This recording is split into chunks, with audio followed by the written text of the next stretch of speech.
Estimados hermanos y hermanas, amigos y amigas, hoy hemos leído el Evangelio de Juan, el capítulo 18, el verso 33 al 37, que nos habla acerca de Jesús que es conducido ante Pilato. Este texto es muy importante, tiene varias enseñanzas en las que nosotros quizás deberemos detenernos para reflexionar. Lo primero que quizás es importante tener en cuenta es lo que significa para una persona, para una víctima, ser conducido ante el que está en el poder. Ser llevado ante el que está en el poder indiscutiblemente genera para la víctima una serie de emociones muy fuertes como el miedo, la angustia, la preocupación y todo lo que puede generar ese conjunto de emociones que se pueden entrecruzar.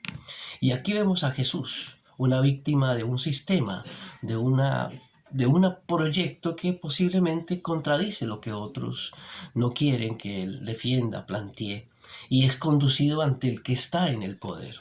Y el que está en el poder tiene la decisión de optar por la víctima o sencillamente optar por aquellos que son sus aliados políticos, sus aliados económicos, sus aliados en todas sus estrategias de expansionismo y de guerrerismo que pueden tener. Así que Pilato está ante la decisión, o opta por un marginal, opta por un excluido, opta por una víctima, o opta por aquellos que son sus compañeros de su infraestructura o de la estructura de poder que obviamente le conviene a él por muchas razones. Y por supuesto nosotros podemos imaginar que ya de entrada la víctima tiene mucho que perder ante el que está en el poder, porque el que está en el poder no necesariamente va a arriesgar su prestigio, su reconocimiento por una víctima. Así que el hecho de que Jesús llegue ante Pilato tiene todo perdido, no hay mucho que él hacer, que él pueda hacer, más aún porque su vida depende ahora de Pilato y la decisión que toma pues posiblemente o lo salva o sencillamente lo lleva a la muerte.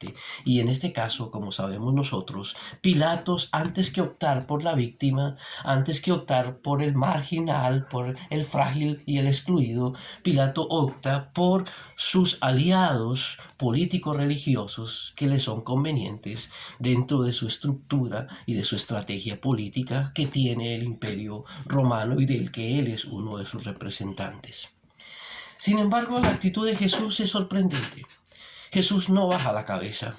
Jesús no actúa con humildad, esperando lo que él diga, sino que Jesús confronta, que Jesús lo enfrenta con su mensaje, con sus palabras. Y frente al discurso de Pilato, Jesús reacciona cuestionándolo, y cuestionándolo precisamente por el tipo de preguntas que le hace a Jesús si Jesús es el rey de los judíos.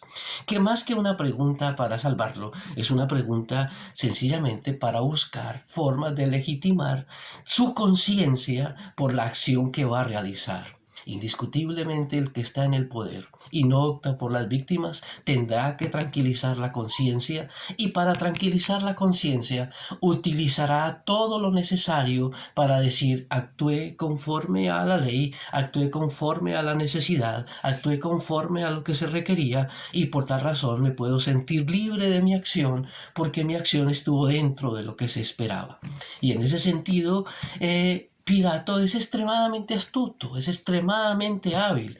No solamente tiene que liberarse de la responsabilidad que tiene que asumir con las víctimas, sino también tiene que liberarse con la decisión que tiene que tomar frente a sus aliados políticos religiosos.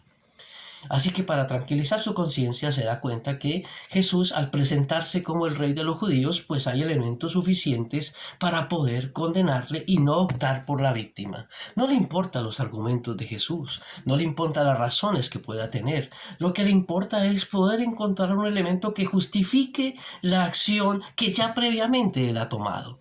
Es decir, cuando él se enfrenta a Jesús, no se enfrenta para ver si lo que le dice Jesús le da una mayor claridad sobre lo que él tiene que decidir. La decisión ya está previamente tomada.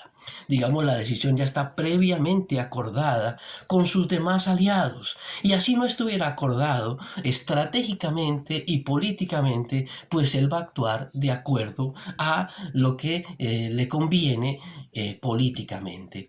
Y por esa razón optará por estar de acuerdo con toda la estructura político-religiosa que representaba el sacerdocio de Jerusalén. Las respuestas de Jesús son importantes, porque finalmente Jesús dice, mire, yo he venido a una sola cosa, a dar testimonio de la verdad. Y ese testimonio de la verdad es la razón por la que Él está ahí. Yo he nacido para dar testimonio de la verdad. E indiscutiblemente, la verdad es algo que incomoda, es algo que molesta, es algo que pone en evidencia prácticas de injusticia, prácticas terribles que indiscutiblemente es necesario rechazar.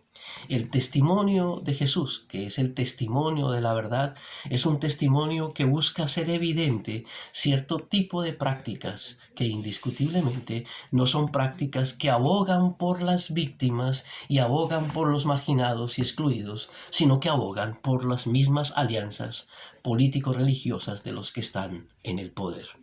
Hermanos y hermanas, la acción valerosa de Jesús que se enfrenta a los que están en el poder, aquellos que van a jugarse con su vida y que por supuesto no van a optar por él, es indiscutiblemente para nosotros un mensaje muy importante que también nos invita a nosotros como testigos de la verdad a optar por los marginados y excluidos, de los que muchas veces los que están en el poder no estarán dispuestos a hacerlo.